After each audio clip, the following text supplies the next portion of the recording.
We are now live. So let me start by welcoming everybody. This is the third session of our 2021 Activity Strong Summit. I'm just going to start by a few housekeeping reminders and we'll get going in about 2-3 minutes. Today, you can earn up to 6 NAB, NCAP, NCTRC, and/or NCCDP-CU credits. To earn these credits, you need to attend a full session on Zoom, and obviously you can earn up to 6 of them today. To do this, you need to fill out the CU survey no later than midnight on Friday, June 25th, so we can process your certificate of attendance. And please note that due to the very large number of attendees, certificates will be sent out via email throughout the week of June 28th and no later than Friday, July 2nd by the end of the day. For people that are returning on this platform, we actually upgraded our systems, and I encourage you to use this new email for faster responses called webinars with an S at linkedsenior.com. As a reminder, today's session is recorded, so you can feel free to share with this with your friends and co-workers in the future. We're streaming live via 2 platforms today, Facebook and Zoom. Now, very important, to earn credit for today's session, credit of attendance CUs, you need to be connected on the Zoom.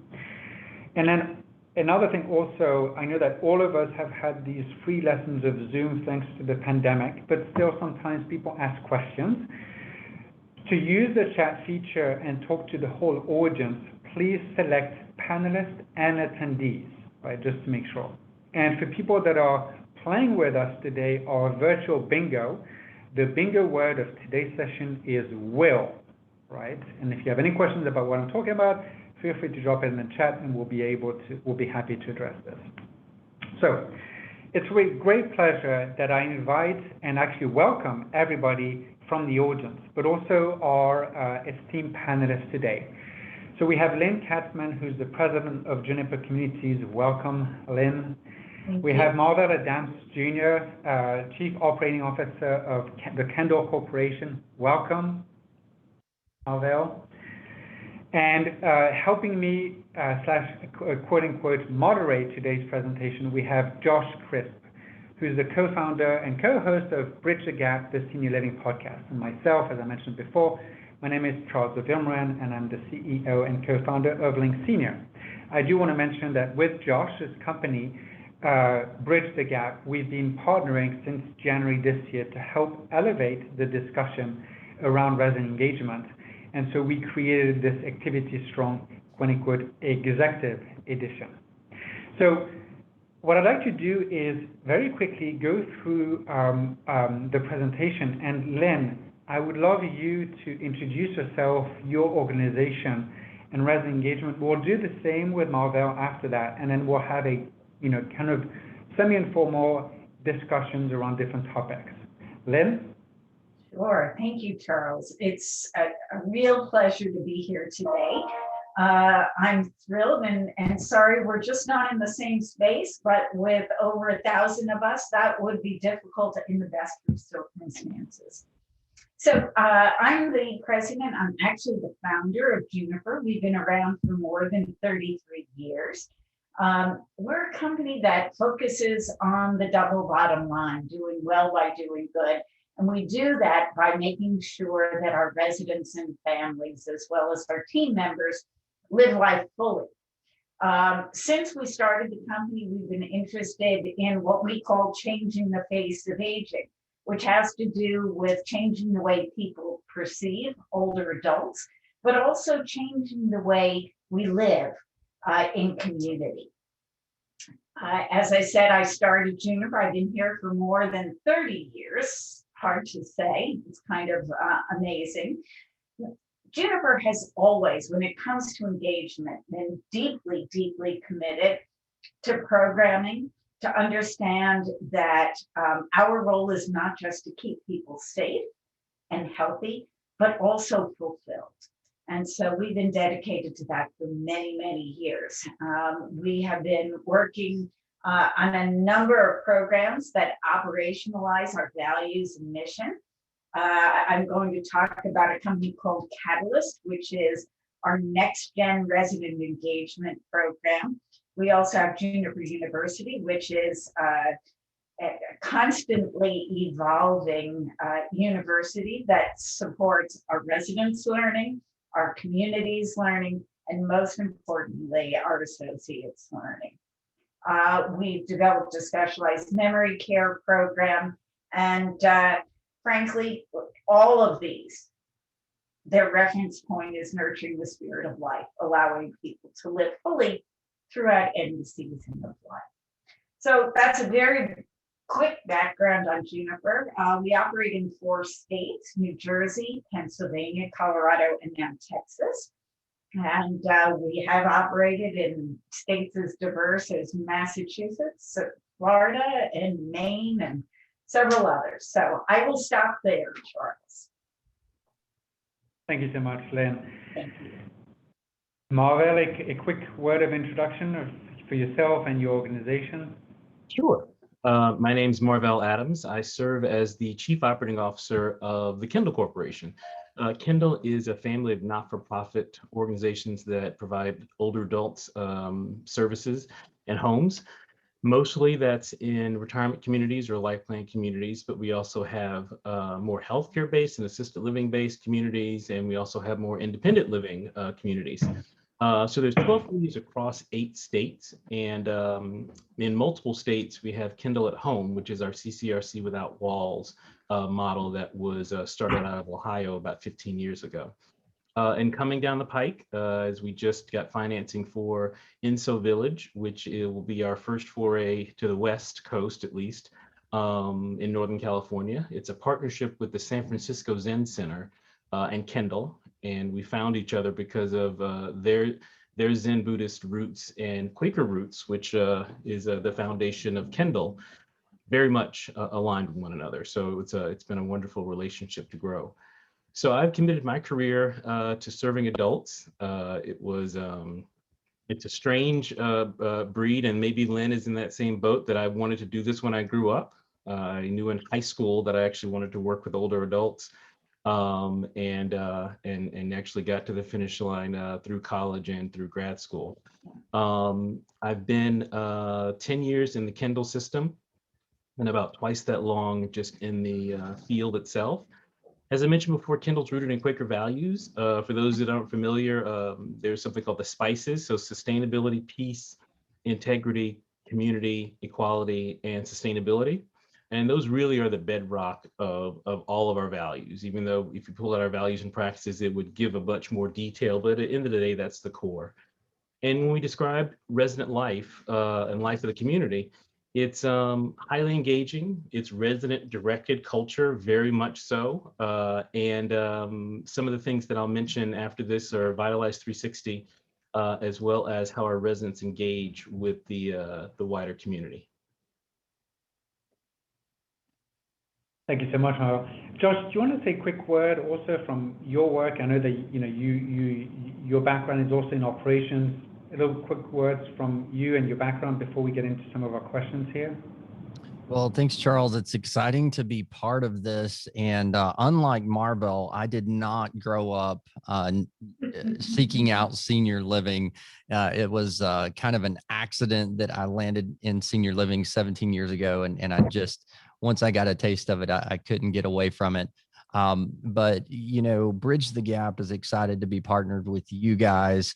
And over the last, several months, it's been fun to me to see the activity professionals that are working so hard on resident engagement, combining and having discussions with the C-suite and with those executives, because I really believe that's what it takes. It takes the entire team. It takes the entire leadership team to break through and make positive change. So it's been fun being part of that. I'm so excited about this conversation today. And, I'm going to be taking notes, because anytime you get Marvel and Lynn in the same conversation, it's going to be very educational. So look forward to today. Thanks so much, Josh, and thanks everyone.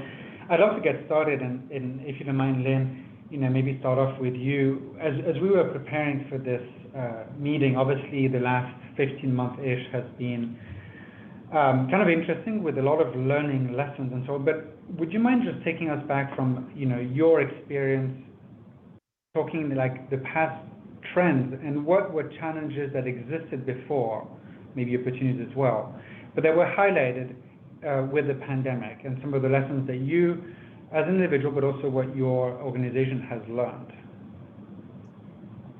Okay, well, I'd be happy to start. And I will say that one of our consistent issues, operational issues when it comes to engagement, has been execution and making sure that the execution of planned programs happens consistently and in a high quality manner.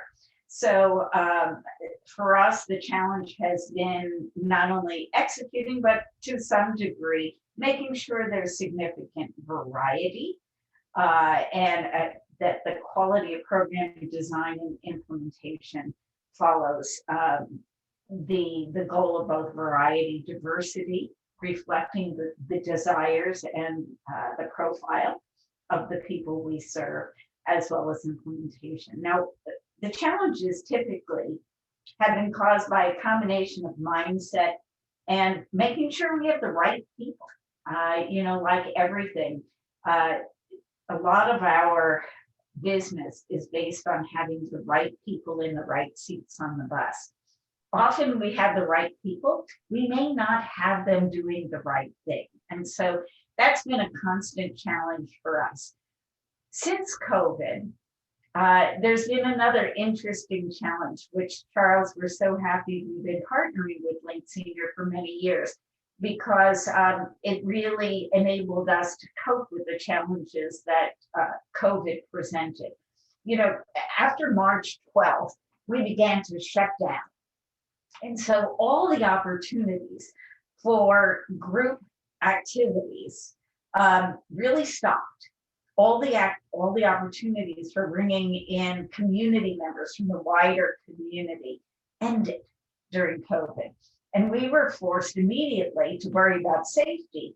But as the pandemic continued, to really begin to think about, okay, we've got to look at engagement in different ways, because this is not going to be over anytime soon. And if we are going to keep people healthy, we not only needed to keep them safe, but we needed to keep them connected. So technology has become a much bigger part of what we do. And I think programs, partnerships, if you ask me how you deal with some of those challenges, I think partnering with a company like Link Senior has made that challenge much easier to deal with. And I will tell you that some of the things that have evolved over the last little while, it's not just the program that's been available and the content, but also the ability to have real-time programming and to share that across settings has been hugely important. So if I wanted to go back and just say the three things that I think are challenges, they were mindset, people, and consistent education. Do you want me to get into trends now, Charles, or would you rather me wait on that? Go ahead, please.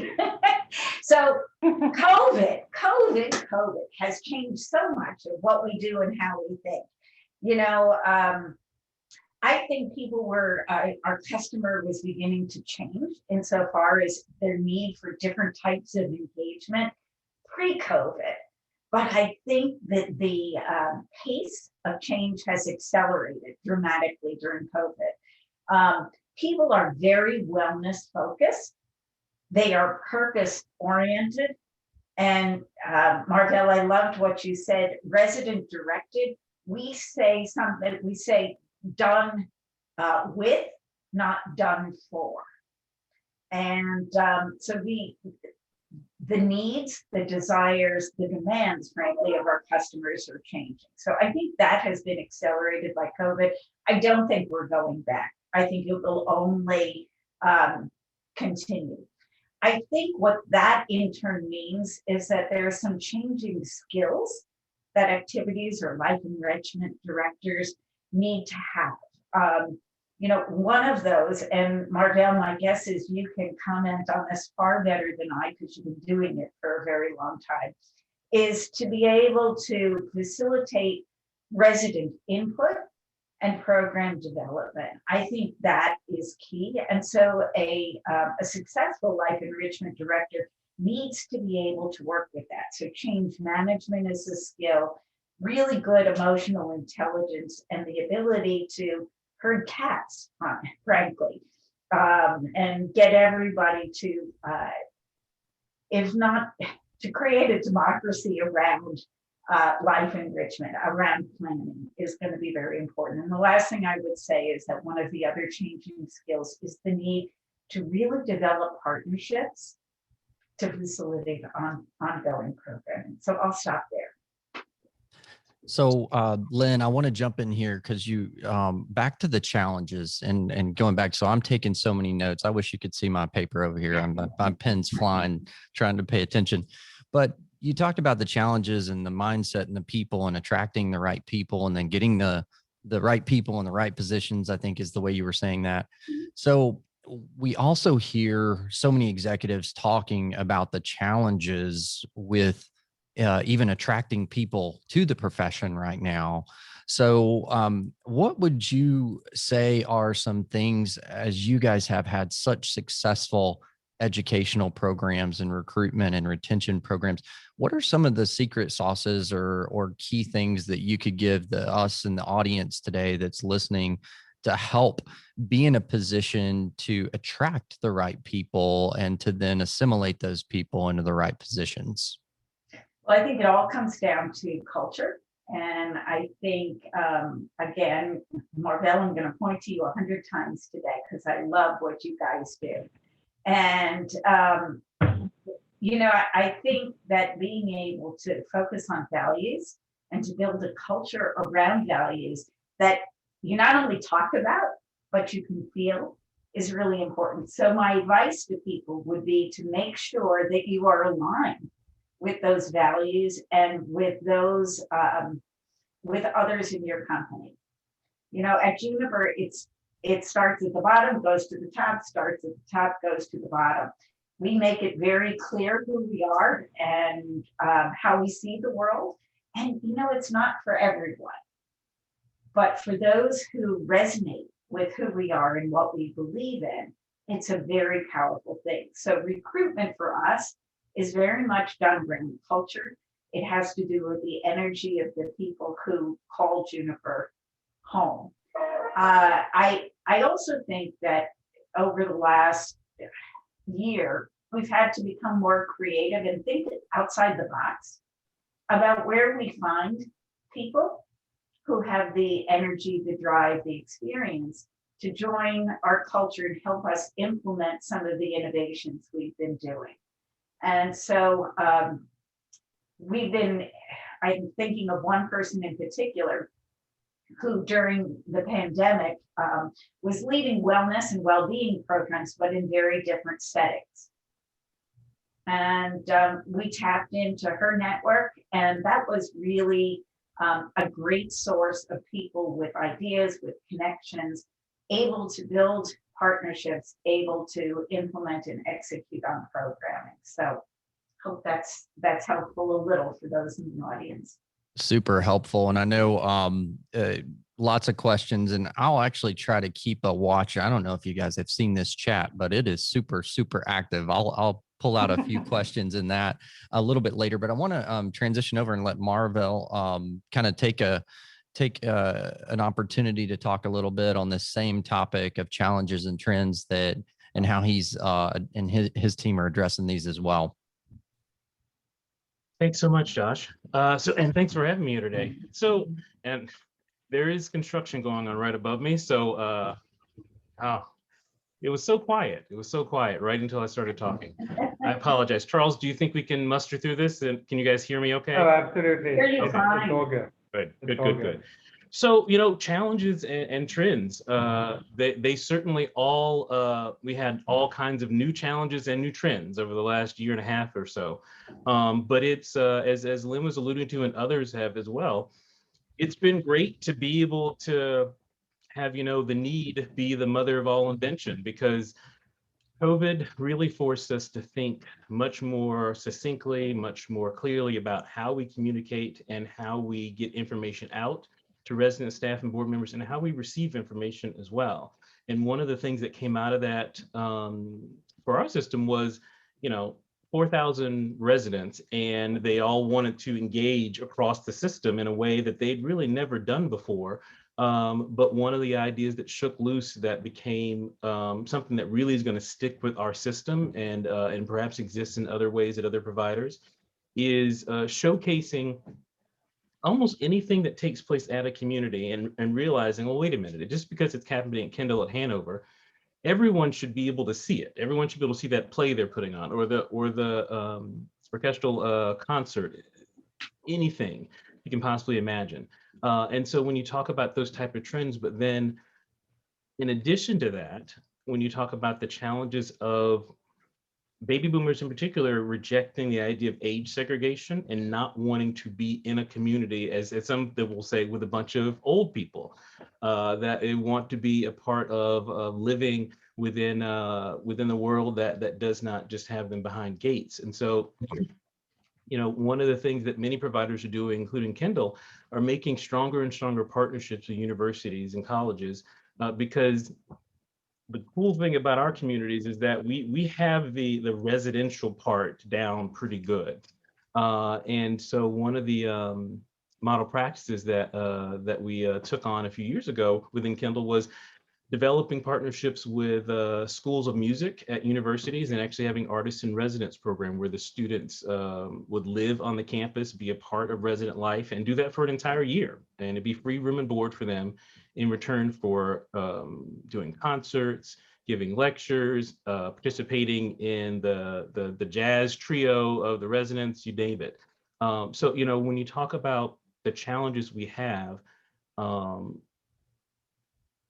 having people, humans taking care of humans, is what we do. Having that human capacity to be able to really lean in and have the support you need across the system is our biggest challenge. It has been, and it's probably been even worse over the last couple of years or so. So, when you talk about that type of challenge, we really are now at my opinion, a crossroads in our industry of how can we pivot to really be far more competitive.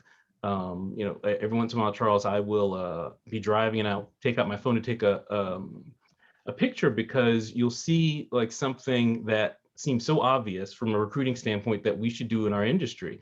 And it's, just digital recruitment. If you walk past or drive past a Taco Bell, you can see a sign that says text this number to apply. And that's it. Like sitting at the stoplight, you would engage with that company pretty immediately. And there is a very pervasive feeling within our industry that we will have to be far more nimble, that the days of folks coming and spending, sorry, Lynn, 33 years. I mean, can you imagine someone today founding an organization for supporting older adults and really saying, okay, this is going to be the next 30, 40 years of my life, let alone someone that joins an organization. So really, there's a culture change that we have to do, recognizing that long tenured isn't the be all end all any longer, because that's not what the workforce is willing to give us any longer. They're willing to give us their time on their own equation of that, and know that we're competing for them. So it's an interesting time to be doing our work. Thank you so much, Marvel. For the audience members that are not aware of the background of Marvel's organization, which is Kendall Senior Living, even before I co-founded Link Senior, I already had a lot of respect for Kendall. Some of you might be aware that Kendall spearheaded this effort of untying the elderly in the 80s, and has been a long advocate of not only anti-ageism, but also inclusion. And Marvel, when it comes to what you just mentioned initially in your introduction, which is your new project, Enzo Village, I'd love to, if you don't mind, share with us a little bit how you're operationalizing a vision that has such a strong legacy, but again, that could be felt differently, the other side of the country, another type of system, another type of population. How is your team thinking about this strategically? So, I'll say, Charles, that it's been a big leap forward for us in our needs to be able to be nimble. For the INSO project, which is in Healdsburg, California, in Sonoma County, that partnership with the San Francisco Zen Center San Francisco Zen Center was really one just locked in by our shared values, as I talked earlier about the spices. So, in trying to understand how can we then have a partnership with them that not only is, it's amazing, that not only is respectful of their practices, the mindfulness, the contemplative care, but also recognizing that, we had a far more connecting us than we did differences wise. And it has been a great match. Having that turn into operations, there have been a few key things. One is within the Zen Center and the Buddhist tradition, family is so integral, and it is in all of our communities, but in our industry. But it's so integral that it was a must that we had very specific space, not only just for families, and not meaning families to come visit their loved ones, but for families to be a part of the community and to engage, as well as having space for volunteers to actually retreat away to, and recognizing that, if they're going to be a part of our support system, we need to be able to give them the space to feel some of the emotions that they're going to feel, because that emotional intelligence, as Lynn alluded to, it's hard to come by. And so when you have individuals that are leaning in that way, you really do have to find ways to take care of them. But the biggest thing I would say that made the difference for this project, because it is meant to be for individuals that perhaps have a Buddhist tradition, but it's open to far more than that. The part of it that was, I guess, the hardest push was at the middle or end towards these projects. You get up in the hundreds of millions and you start to value engineer it. And we made a decision that, in talking with the Zen Center, that the sense of simplicity was going to be our driving force. And simplicity wouldn't mean making something less complicated, and it would not mean making something cheaper, less expensive. It meant that if we were going to do this, let's find the most straightforward way to meet our goal. And the design that we originally had for our neighborhood for folks that need some sort of cognitive support just wasn't cutting it. And it was a battle, but we really went back and forth over how can we make this work and be proud of this. Otherwise, we shouldn't do it. So there are aspects of this when talking about INSO Village project that really changed our system a great deal, and how we view partnerships and how we actually design our communities. And not to mention that we are now going to be building a community in the heart of wildfire country. And I can tell you a whole lot about fire resistant landscaping and buildings, and it's quite amazing what can be done nowadays. Because for us, sheltering in place is our preference, but we would have to evacuate very quickly if need be. But the amazing part of it is that no one slowed down when it came to opening up the deposit list. That we were subscribed within 3 months. We were at 80% depositors when we had planned for a 18 to 2 year ramp up. So it's been really exciting. Well, so I have a question as I'm sitting here, and this is in no way meant to be an I gotcha, because obviously we didn't sit around and talk about this presentation before, but having Lynn and Charles and Marvell on here, the IQ is at such a level, I've got to ask some of these questions. As I'm listening through and watching through this chat, I know there is such a huge diversity in our audience, even in the size of operations. So on here, I'm seeing some chats and comments from very small communities to very large communities. So, and to the listener out there, I want to just talk to a minute, maybe ask you guys to talk to for a minute. When they start thinking about preparing and implementing a program that's meaningful and trying to operationalize for that single owner operator out there, which it seems like there's a lot of those, or very small communities, they don't have a big corporate infrastructure. What would be a strategy that you would tell them to how to begin to just lay a foundation for an idea that they have, or something, an inspiration they have, to begin to form that and implement it in such a way that they can either share that with their administrator if they're an activity professional, or if they are an executive, where they could get on a pathway to success in implementing that? What would be some foundational steps that you guys have taken and you would take at that level? Go ahead, Lynn. Either one of you. I'll go. So, at Juniper, we love what, why, and how. And so, what you've asked us a lot in there. And so, how would you present a new concept? I would lay it out simply. I would think about what it is, why it's important. In other words, who it's going to impact and what that impact will look like, and then how it can be done. So what, why, and how. And those three questions and your thoughts on those three questions can be really helpful to starting a meaningful discussion. And that framework has worked very well for us. So that's how I would start the discussion. It depends on the program that you're thinking about. It depends on the objectives of that program. But if you are resource short, I think one of the things that takes upfront time, but I think has long-term impact and is really meaningful to helping you get things done, is partnership.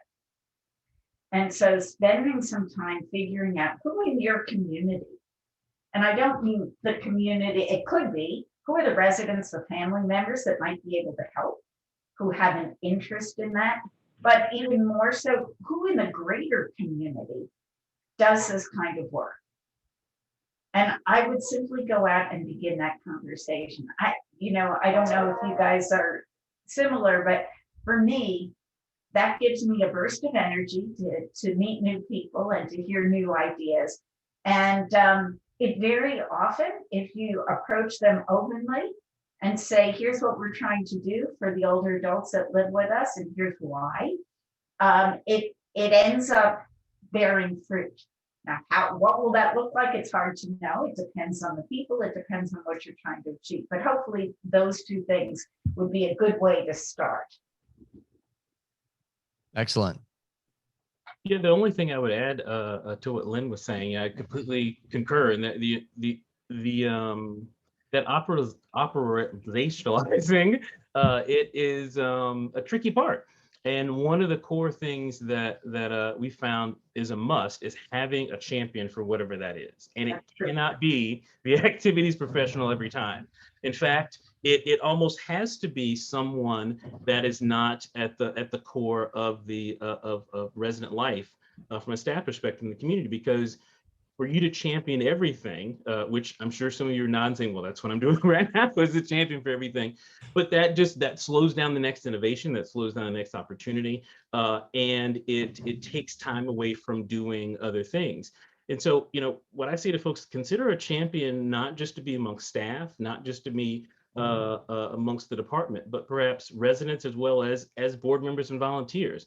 And I know many of you just, did a big ugh or an eye roll, because I think there are times when you think of residents engaging on residents, kind of supporting residents from a life enrichment standpoint, that it's a hassle. And one of the things that's been critical in making that work is making the rules really clear and who the decision makers are very, very, very, very, very clear. In the Quaker tradition, we don't. So none of our boards actually vote. And so they come to consensus after conversation, and the E in spices of equality also talks about equality of voice, and that those voices being equal. So to be able to have representation or individuals from different stakeholder groups like residents that can understand, okay, we can help out in this way, but we've got the bookends really settled into so that it doesn't become this free-for-all and you're spending more time trying to corral the cats, as they say sometimes. But those champions are absolutely necessary. So Marvell, at about the moment that you said something like, the champion can't be always the activity director, I think my screen shook a little bit from all the amens coming through the screen in the chat box. So I know that they're on board with that. So I want to take a moment because time is passing very quickly. Obviously, we're having a great time here, but transitioning a little bit to the terrible acronym of ROI, return on investment. And as we are beginning to champion or beginning to operationalize or think about these ideas and these programs that we need to operationalize, it translates to dollars, and it translates to team members, initiatives, and labor going towards that, energy going to that. So I see that Charles has just put a new slide up on the screen. Charles, you want to go through that just a little bit? Sure. This was the slide for the. NIC is one of the leading organizations that publishes how the overall industry is doing, and they have these reports that tell us what's the occupancy level. And as we all know, occupancy is one of the main drivers of our businesses. So, Lynn and Marvell, as we were talking, in the chat, I think that just so you have representative of both of the organizations, both of your communities that said how much they loved working in your community. So I have to, just pause and acknowledge that, and also kudos to you for leading these organizations so well. I think that, like Josh was saying, and I know because I personally interact with some of your communities, I see it every day where they feel valued, right? Like activity and life enrichment is something that is valued from your organization, but also both of you personally. And I think, just maybe to start the conversation on the ROI piece, as we know, unfortunately, there are many people in the industry that do not do that, right? That do not value activity and life enrichment, unfortunately. And I'm just curious, maybe Lynn, sorry, I'd love to start with you. What do you tell them? I'm sure that sometimes you have these discussions about how you see things, and sometimes there might be differences that you might see with other operators. I'd love to hear, how are these conversations, and what do you tell these other providers? Well, life enrichment is important, and I'm going to use myself as an example. I'm a boomer. And my mother is 89, and I'm about to have a big birthday, and I've signed up for Medicare. Is that possible? Marvell, that's what happens after 33 years. All of a sudden, it's not them, it's we. And that's a very powerful lesson, by the way. It's we, not them. But I think that we are defining quality of life differently. Quality of life is not just security. It's not just a clean, healthy environment. It's not just care, but it's how we see ourselves within the context of our life. And think about it in Maslow's hierarchy. If many of you might be familiar with Maslow, and at the bottom level, it's basically, keeping yourself housed, clothed, safety is at the second rung, and then it gets into other things, which have to do with self-actualization, which is at the top of the pyramid. And at the end of the day, most human beings would love more than a safe, clean environment. They want purpose. They want to feel engaged. And I think we've really seen the value of engagement during COVID. So one of the things I would say to someone else is, engagement is critical. One of the long-term lessons we'll have from COVID is just how important engagement is to health for a couple of reasons. Number one, engagement keeps us happy. Engagement keeps us connected. And if we're connected, our rates of loneliness, social isolation, and depression go down, and our health status improves. Now, that does a number of things for us in terms of these numbers, Charles. First of all, if we have good programming and we are keeping people engaged, we are keeping people generally satisfied. And if they are satisfied, they tend to talk positively about who we are. And I think that's very important. So good customer satisfaction comes at a number of levels, but what you do during the day, how you spend your time, is very high among them. And so you tell people, hey, this is a great place. There are people from all, many walks of life. I've learned new things. I love the food. I enjoy doing these various things. Think of us not as a residential center, but as a community center. And I'm sure, Marvell, you have a similar philosophy at Kendall, or you probably have different words, but similar ideas. So I think that's really important. So people come in, I think it helps with length of stay. It helps with differentiating your community. If you have if you have an integrated life enrichment program, integrated rather than segregated, meaning there are different kinds of people, different ages of people participating from both inside and within your community. The vitality is there. It's infectious. You feel it. And that enables people to say, yeah, that's different. That's not what I thought senior housing was. That's not what I thought one of these communities is. And so that sells. Customer satisfaction, product differentiation, all is important to census growth. It's important to length of stay. And it's important, frankly, when you invite people from the outside in, it helps create a lead and a prospect pipeline, which enables you to keep your community vibrant and full over a long period of time. So resident engagement is critical to success.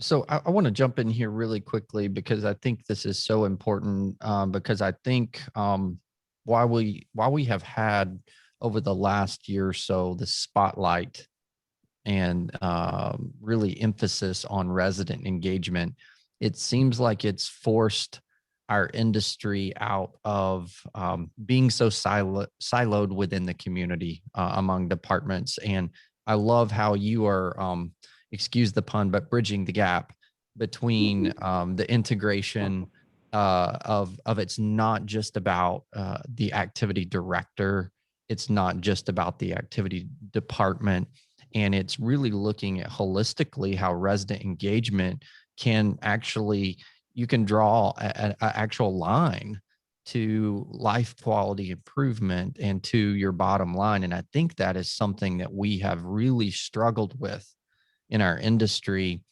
even up to the C-suite, is because we'll get excited about a program and then we hear the cost and we really start struggling with, well, how do we measure to get an ROI on that?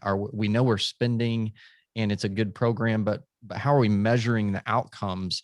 So could you maybe Marvel and Lynn just give us a little bit of insight from the C-suite on what are some practical ways that your organizations and our organizations can help begin to draw the line between resident engagement and that ROI? Are there some measures we can put into place that are practical KPIs? Sure. Go ahead. Go ahead. No, you start. I've been starting a lot. I'll leave it all to you. All right, Marvell. So a couple things I would say is that at the everyone on this Zoom today, the activities professionals that are here, believe it or not, the things that you do, that truly is what's driving these numbers. Because when a tour comes by, a daughter that's looking for a place for her mom, or even someone looking for themselves, they're not stopping to watch the nurse do their med pass. They may want to make sure the meds are going to get out, but they will stop and watch something that's going on in the community center, or watch something that's going in the auditorium, or something, in one of the activity spaces. And that matters a great deal. So, I think that there is a much stronger case statement to be made that's within your grasp to be able to do it. And it requires two things. One, it requires being able to, excuse me, have the pervasiveness of programming that when someone's considering the community, that that, and not because you're going to do your programming differently, but because knowing that that's an integral part of someone's decision making, you can very quickly, make the admissions coordinator your best friend. You can very quickly start to measure just on what the admissions coordinator is saying that the tour, the person liked about the place. They saw this.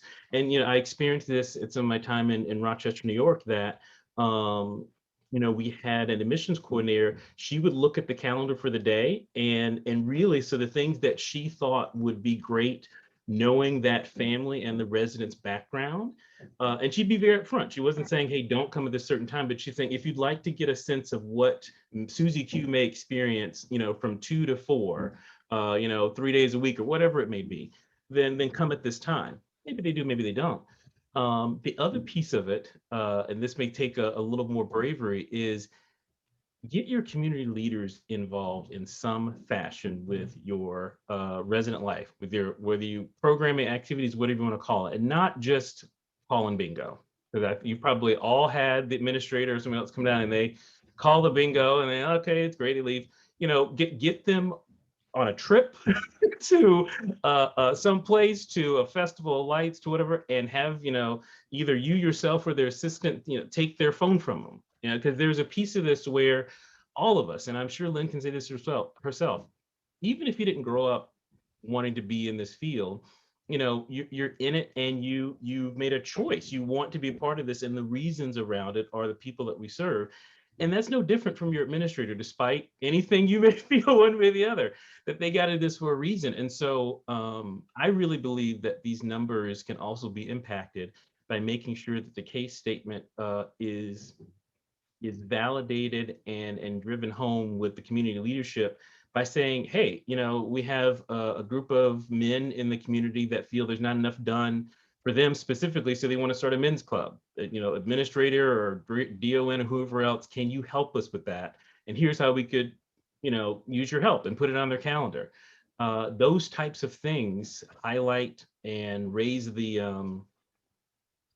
spotlight on the work that you do. And that's really the ROI, because, in my opinion, there's not a lack of return on investment. There is just a huge gap in measuring it and showing that return on investment, because you're doing it every day. I mean, you're doing it every single day, showing your worth in the investment for the community going back. But it's hard to tease out sometimes. Well, Marvel, thank you for that. And I'll say you have a fan club in the chat that is actually asking a lot of questions. They actually are asking us for you to share about how the residents form committees and then help to run the programs or direct the programs. I'm not sure how they worded it, but you probably know what they're talking about, but can you showcase that a little bit? Sure.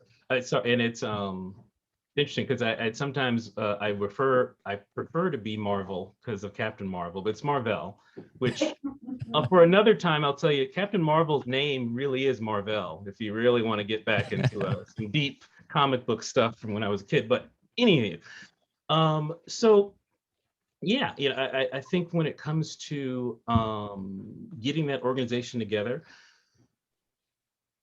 the absolute first thing you need to do is make your own case statement. Like, just going to ask a group of residents, whether it's asking independent living residents helping the nursing home residents helping nursing, whatever it may be, it needs to be a very specific and very narrow ask. It's not, hey, between 2 and 4, it's really just kind of, we could use more people to engage with residents. you will wish you never said that, you know, from that wide of an ask. But if you say to them, hey, you know, from 2 to 4, we need people to take 20-minute shifts, or we need people to come in, or we need you to drop off and help with a service project that we're doing for the community. Whatever it may be, I think the coolest one I saw, it was back, oh gosh, there were protests in DC, you know, around women's rights, and particularly when the former president was running, and people were knitting pink hats. And yeah, Lynn did as well. And so, you know, for those residents that could not, there were residents that were came and sat alongside them in the craft space, knitting those hats. And the trick, I guess, to it is, how do you create a culture where that happens without the activities professional having to push it? That, you know, you have, and when you talk about champions again, that champion that is fanatical, you know the person, he or she is sitting in the community meeting, knitting, or they are constantly, and quite frankly, they would be just bowled over to do that in a small group with other residents. And, you know, but it's about asking very specifically about what you want. Oh, I love that. Lynn, I see you over there kind of like nodding, amening, kind of you got your hand tapping and stuff like that, because Captain Marvell is bringing it. What do you have to add to that? You know, I think Marvell does that, and Kendall has done that for years and done that exceptionally well. So I think he's got the corner on that market. I would add only one thing, that as we look to the future of resident engagement, we look at what we do as lifestyle management. We don't look at it as care and service anymore. We look at promoting health, and we look at promoting personalized health and well-being. So for me, from the C-suite, as a CEO, this is the future. And so I think it's really important that other people who are leaders jump on the bandwagon, because at the end of the day, it's it's broader than the activities we used to do, but the engagement that comes from these different types of partnerships, these different ways of looking at how we spend our time during the day, who we spend it with, and who controls that time, is changing. And I think the C-suite folks that don't get that senior living is morphing, are going to have a hard time. So Marvell, you need that cape. I'll take a wand or whatever it is you're going to give me, and I think the time is now. So I think in terms of how to get it done, I think Marvell's got the corner on that market, but I think that the notion of how you frame a mindset that pushes engagement to the forefront of what we do in senior living, rather than considering it an afterthought, is critical. Wow, that's good stuff. Charles, my head and my heart are full. You're just gonna have to take over. Yeah, I have something I've been meaning to ask both Lynn and Marvell today, which is that, as you're leading these organizations, as I mentioned before, we have to commend you for not only your leadership within your organization, but outside. For example, people right now in the chat saying how much they enjoy working with you. It is, Marvell, you were saying that we can't have champions that are only activity directors. There needs to be an organization-wide effort. And I think that's truly important. I agree with you, Lynn. We are at a pivotal point with our industry where, unfortunately, we know that as we say in French, the luggage, what we have from the past is a very clinical model, right? It's a very medical model. And one of the good things of this pandemic is that it has accelerated this idea of the social model, right? Like this idea that we're more than just a medical diagnosis. And both of your organizations have for a long time, advocated for better engagement. And I think, just the question I've been meaning to ask, or the topic that I'd love us to discuss in the little amount of time we have left is, what's the future like, right? We all know that activities should be CEOs, right? Chief Engagement Officers. We all know that every CEO, founder, or COO in the industry should be like you. But what's the future like? And, Lynn, I know that you're passionate about this. There's this concept of the social prescription, where psychosocial preferences, the person-centered care approach is not probably, it doesn't have to be way more important, but at least as important as the medical model. So, what's the first step towards that? Where are we, and what would you like to see happen, say, I don't know, 6, 12 months-ish, not 5 years, just something that we can see towards? Yeah, I think, thank you. And I do believe that people want to know how to live their best life. And they know, particularly post-COVID, that it's not all about medical intervention and medicine. They're thinking about health differently. And, for those of you that are policy wonks like me, you've probably heard something called social determinants of health. And social determinants of health relate to a number of things, but it's really what makes your situation in life. It's what creates your life experience. It's where you live. It's what you eat. It's how you get from place to place. All of those things people understand are important to health and well-being. That's changed. And so this notion that you can actually prescribe fitness, for example, or the way you might shop and cook, assuring that you get out and actually be with other people. All of that is what we do in terms of life enrichment.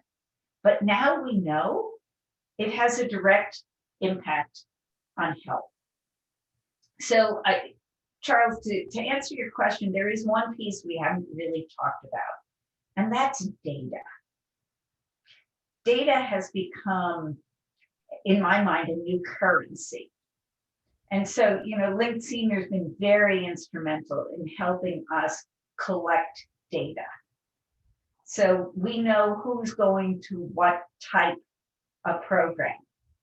We know more about who those people are, and can use that information to figure out the social prescription, if you will, down the road. It's the first building block in our attempt to do that. So yes, I think that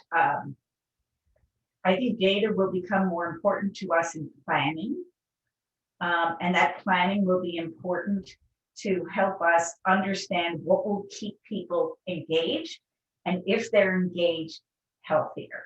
And so I believe there'll be direct impact on outcomes.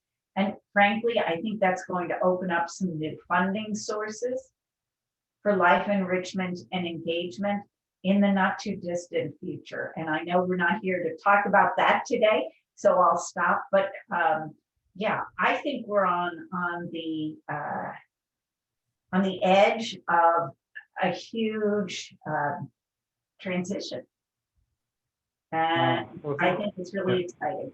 Sorry, I'm going on. No, it's great. We could go, I'm sure, all afternoon, but unfortunately we have about 2 minutes left. Marvel, I would love it if you have anything to share shortly in a minute or less on this topic.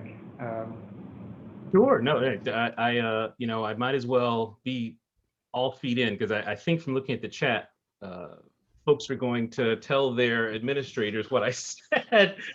So you can mispronounce my name if you do that. But I would. I really am a strong believer that when we talked about Untie the Elderly in the 80s, or when we talked about bringing back home, it's not a facility, that kind of thing. Yeah. We really understood that words mattered. And I think words still matter a great deal, and particularly in for activities professionals, for therapeutic recreation, or or even without the credentials at the end of the name. An example I would give you is right now, I absolutely know that if I asked each of you, if you see a nurse doing a med pass, can you interrupt that nurse? And I see you're like, nope, you can't. But if you are doing programming with a resident, can you be interrupted? They're probably like, yes, you sure can. You are both giving that resident medicine. And the thing that COVID really, really highlighted is just how negative an impact the lack of socialization, engagement, and the work that you guys do every single day. You take that away, even in what some would consider to be not that huge of a change. Oh, they get together for bingo, they can do that.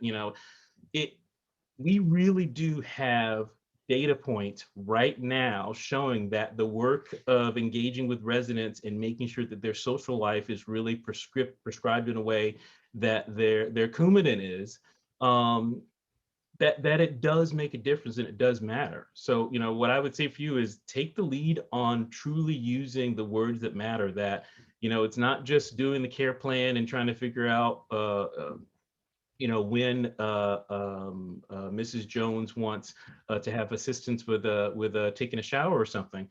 It's around knowing, hey, I'm helping Joe, and he really needs this one-on-one today.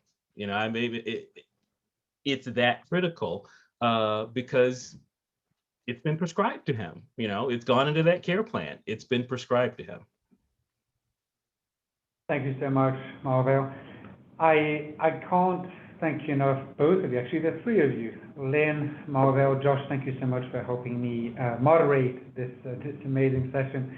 The power of words, right?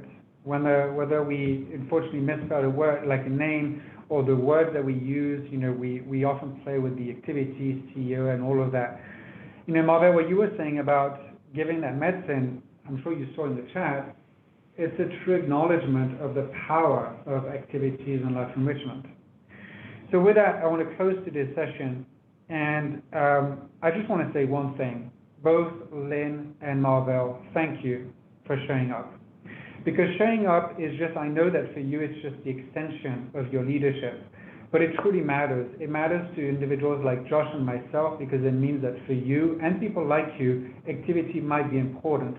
And obviously, you are helping us as the Activity Strong Initiative relay that message to thousands of staff members that in turn touch millions of elders' lives. So with that, and just only that, I want to thank you, and again, thank you again for showing up today. Have a wonderful afternoon, and I am going to stop the recording and we'll move to our next session. Josh, thank you for your help. That was amazing. Thank you so much. Thanks. Take care, Lynn. Good to see you. Bye-bye. Bye. Bye-bye.